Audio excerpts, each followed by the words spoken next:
नमस्कार। आज हम एक ऐसे मुद्दे पर बात करने जा रहे हैं जो देश के करोड़ों वरिष्ठ नागरिकों के जीवन और सम्मान से सीधे तौर पर जुड़ा है। यह कहानी है उन लोगों की जिन्होंने अपनी पूरी जिंदगी, अपने यौवन के सबसे ऊर्जावान साल देश के निर्माण में लगा दिए, इस उम्मीद में कि सेवानिवृत्ति के बाद उनका बुढ़ापा सुरक्षित और सम्मानजनक होगा। हम बात कर रहे हैं कर्मचारी पेंशन योजना यानी ईपीएस 95 की। एक ऐसी योजना जो करोड़ों लोगों के लिए सामाजिक सुरक्षा का वादा थी, लेकिन आज जिसकी वास्तविकता कई लोगों के लिए एक कड़वा घूंट बन चुकी है। सोचिए, वो आंखें जो अब धुंधला देख पाती हैं, वो हाथ जो अब कांपते हैं और वह शरीर जो अब दिन भर की मेहनत का बोझ नहीं उठा सकता। जब वह अपने बैंक खाते में पेंशन के नाम पर मात्र 1,000 रुपए की राशि देखता है तो उस पर क्या बीतती होगी। आर से 1000 आज के इस दौर में, जब महंगाई आसमान छू रही है, जब एक महीने का राशन, दवाइयों का खर्च और घर की छोटी मोटी जरूरतें भी आर से 1000 की सीमा को कब का लांघ चुकी हैं, तब यह राशि एक महाग से ज्यादा और कुछ नहीं लगती। ये कहानी है इसी संघर्ष की, इसी उम्मीद की, और अब इसी उम्मीद में छिपी एक बहुत बड़ी और सकारात्मक अब की। जी हां, आपने सही सुना। दशकों के इंतजार, अनगिनत प्रदर्शनों और लाखों पेंशन भोगियों की खामोश प्रार्थनाओं के बाद अब ऐसा लग रहा है कि ईपीएस 95 के धरातल पर एक बड़े बदलाव की सुगबुगाहट शुरू हो चुकी है। एक ऐसा बदलाव जो अगर हकीकत में तब्दील हुआ तो देश के लाखों वरिष्ठ नागरिकों के मुरझाए चेहरों पर एक नई मुस्कान ला सकता है, उनके बुढ़ापे की लाठी बन सकता है। बरा रही है कि सरकार इस पेंशन योजना में एक ऐतिहासिक सुधार करने की तैयारी में है। एक ऐसा सुधार जिसका सीधा असर आपकी यानी ईपीएस 95 से जुहे हर सदस्य की जेब और जिंदगी पर पड़ेगा। तो क्या है यह महासुधार? कितनी बढ़ने वाली है आपकी पेंशन? इस बदलाव की सबसे ज्यादा मीठी बयार किन लोगों तक पहुंचेगी और सबसे बड़ा सवाल, यह सब कब तक होने की संभावना है? आज हम इन्हीं सब सवालों की तह तक जाएंगे, आपको हर एक पहलू से रूबरू कराएंगे। तो आप हमारे साथ बने रहिए, क्योंकि अगले कुछ मिनट आपके भविष्य की सबसे बड़ी आर्थिक चिंताओं में से एक का समाधान हो सकते हैं। चलिए, सबसे पहले उस बुनियाद को समझते हैं जिस पर यह पूरी चर्चा टिकी है। ईपीएस 95 आखिर है क्या? कर्मचारी पेंशन योजना, जिसे हम एम्प्लॉय पेंशन स्कीम 1995 के नाम से जानते हैं, संगठित क्षेत्र में काम करने वाले कर्मचारियों के लिए एक सेवानिवृत्ति योजना है। जब आप और हम किसी कंपनी या संस्थान में काम करते हैं तो हमारी तनख्वाह का एक छोटा सा हिस्सा कर्मचारी भविष्य निधि ईपीएफ में जाता है। उसी योगदान में से एक हिस्सा नियोक्ता के अंशदान से इस पेंशन योजना के खाते में जमा होता है। इसका मकसद यह सुनिश्चित करना था कि जब कोई कर्मचारी 58 साल की उम्र में रिटायर हो तो उसे एक नियमित मासिक पेंशन मिले, ताकि उसे अपने जीवन के अंतिम पड़ाव में किसी पर आर्थिक रूप से निर्भर ना रहना पचा। यह योजना 1995 में शुरू की गई थी और आज इसके दायरे में देश के करोड़ों कर्मचारी आते हैं। योजना का उद्देश्य बहुत नेक था, लेकिन समय के साथ इसकी सबसे बड़ी खामी उजागर होती चली गई, और वह थी पेंशन की बेहद कम राशि। विशेष रूप से इस योजना के तहत मिलने वाली न्यूनतम पेंशन, जो आज की तारीख में मात्र 1 प्रतिमाह है। यह राशि कई सालों से स्थिर है, जबकि इस दौरान महंगाई का ग्राफ लगातार ऊपर छचता गया है। पेट्रोल, डीजल, सब्जियां, दालें, दवाइयां, बच्चों की पायाई, ऐसा कुछ भी नहीं है जिसकी कीमत कई गुना न बच गई हो। लेकिन हमारे वरिष्ठ नागरिकों की पेंशन वहीं की वहीं खजी रही। यह केवल एक आर्थिक मुद्दा नहीं है, आसन का हमारे बच गई, यह उनके आत्मसम्मान का भी प्रश्न है। जिन लोगों ने अपनी पूरी जिंदगी काम किया, टैक्स भरा, देश की अर्थव्यवस्था में योगदान दिया, उन्हें बुढ़ापे में ऐसी स्थिति में छोड़ देना जहां वे अपनी बुनियादी जरूरतों के लिए भी मोहताज हो जाएं, यह किसी भी सभ्य समाज के लिए चिंता का विषय होना चाहिए। इसी पीछा और अन्याय की भावना ने देश भर के पेंशन भोगियों को एकजुट किया। पिछले कई सालों से विभिन्न पेंशन भोगी संगठन और संघ लगातार सचकों पर उतरते रहे, झांपन सौंपते रहे, अदालतों के दरवाजे खटखटाते रहे और सरकार से अपनी आवाज सुनने की गुहार लगाते रहे। उनकी एक ही मांग थी, पेंशन की राशि को सम्मानजनक स्तर तक बढ़ाया जाए। ताकि वे अपना जीवन गरिमा के साथ जी सकें। और अब ऐसा प्रतीत होता है कि उनकी यह तपस्या फल देने वाली है। अब आते हैं उस बड़ एबर पर जिसका आप सभी को बेसब्री से इंतजार है।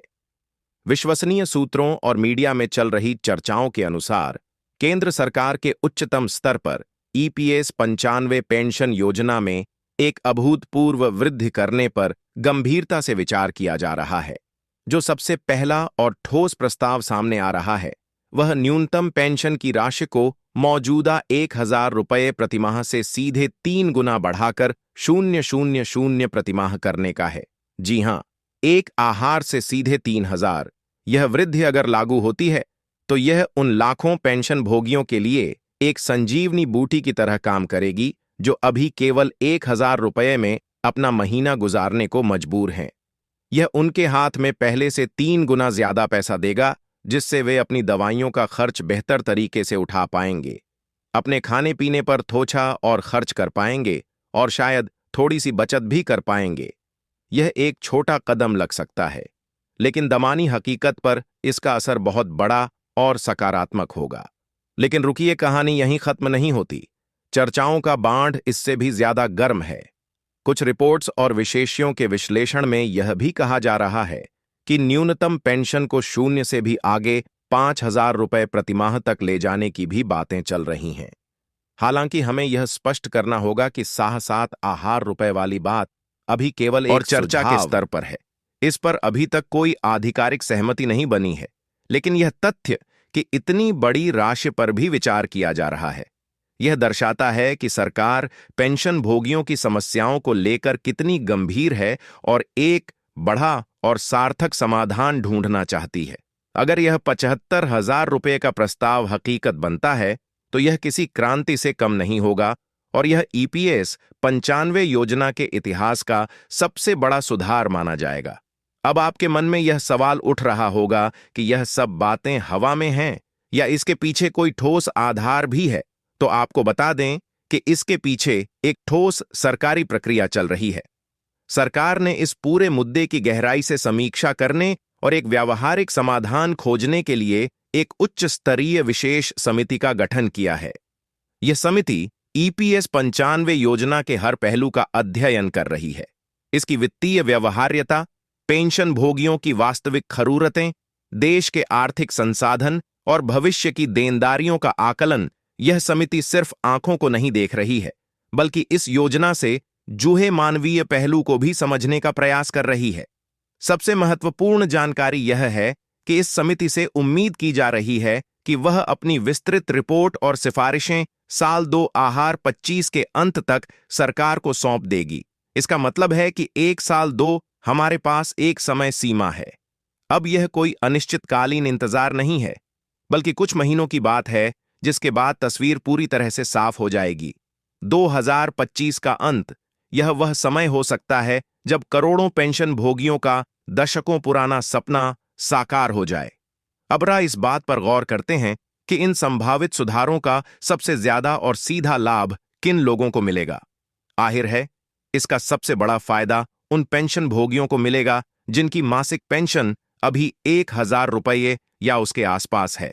यह उनके जीवन स्तर में एक तत्काल और प्रत्यक्ष सुधार लाएगा। लेकिन इसके अलावा भी कई ऐसे वर्ग हैं जिन्हें इस बढ़ोतरी से विशेष राहत मिलेगी।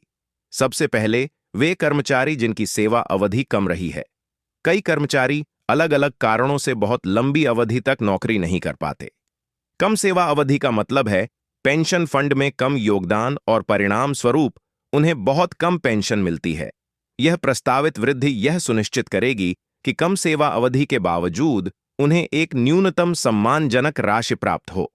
दूसरा और सबसे महत्वपूर्ण वर्ग है विधवा पेंशन और विकलांग पेंशन प्राप्त करने वाले परिवार। सोचिए, एक ऐसी महिला जिसके पति ने जीवन भर काम किया और उसके जाने के बाद उस महिला को पेंशन के नाम पर बहुत छोटी सी राशि मिलती है, या कोई ऐसा कर्मचारी जो किसी दुर्घटना के कारण विकलांग हो गया और अब काम नहीं कर सकता। इन लोगों के लिए पेंशन सिर्फ एक आय नहीं, बल्कि जीवन जीने का एकमात्र सहारा होती है। पेंशन राशि में बढ़ोतरी ऐसे परिवारों को बहुत बड़ी आर्थिक और भावनात्मक राहत देगी। यह उन्हें दूसरों पर निर्भरता से बचाएगी और समाज में सम्मान से जीने का हाथ देगी। तीसरा वर्ग उन पेंशन भोगियों का है जो सेवानिवृत्ति के बाद पूरी तरह से इसी पेंशन पर निर्भर हैं। कई लोगों के पास रिटायरमेंट के बाद आय का कोई दूसरा स्रोत नहीं होता, न कोई व्यापार होता है, न कोई बची बचत। उनकी पूरी दुनिया इसी पेंशन के इर्द गिर्द घूमती है। उनके लिए पेंशन में होने वाली यह बढ़ोतरी केवल एक वित्तीय लाभ नहीं, बल्कि उनकी स्वतंत्रता और आत्मनिर्भरता की गारंटी होगी। उन्हें अपने छोटे मोटे खर्चों के लिए बच्चों के आगे हाथ नहीं फैलाना पड़ेगा। वे अपना जीवन अपनी शर्तों पर और अधिक स्वाभिमान के साथ जी पाएंगे। तो आगे का रास्ता क्या है? अगर यह सुधार चाहे वह 3,000 रुपये का हो या उससे अधिक का सफलतापूर्वक लागू हो जाता है, तो इसके दूरगामी परिणाम होंगे। सबसे पहला और सीधा असर तो यह होगा कि देश के लाखों वरिष्ठ नागरिकों को तत्काल आर्थिक राहत मिलेगी। यह उनके जीवन की गुणवत्ता में सुधार करेगा। दूसरा, सरकार की इस पहल से ईपीएस जैसी सामाजिक सुरक्षा योजनाओं में लोगों का विश्वास फिर से महाभूत होगा।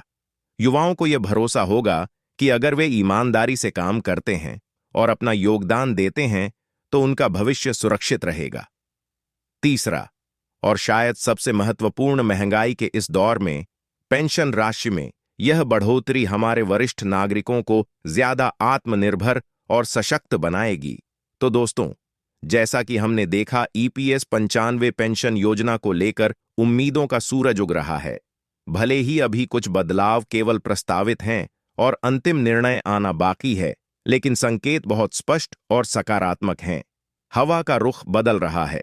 यह लगभग तय है कि पेंशन की राशि में बढ़ोतरी होगी और इसका सबसे बड़ा फायदा समाज के उस वर्ग को मिलेगा जिसे इसकी सबसे बड़ा फायदा जरूरत है। अगर आप या आपके परिवार का कोई भी सदस्य इस पेंशन योजना से जुड़ा है, तो आने वाले महीने आपके लिए बहुत महत्वपूर्ण होने वाले हैं।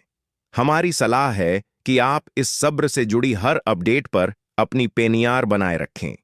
हम आपको यह भी स्पष्ट कर देना चाहते हैं कि यह तमाम जानकारी जो हमने आपके साथ साझा की है, वह मीडिया रिपोर्ट्स और विश्वसनीय सूत्रों पर आधारित है।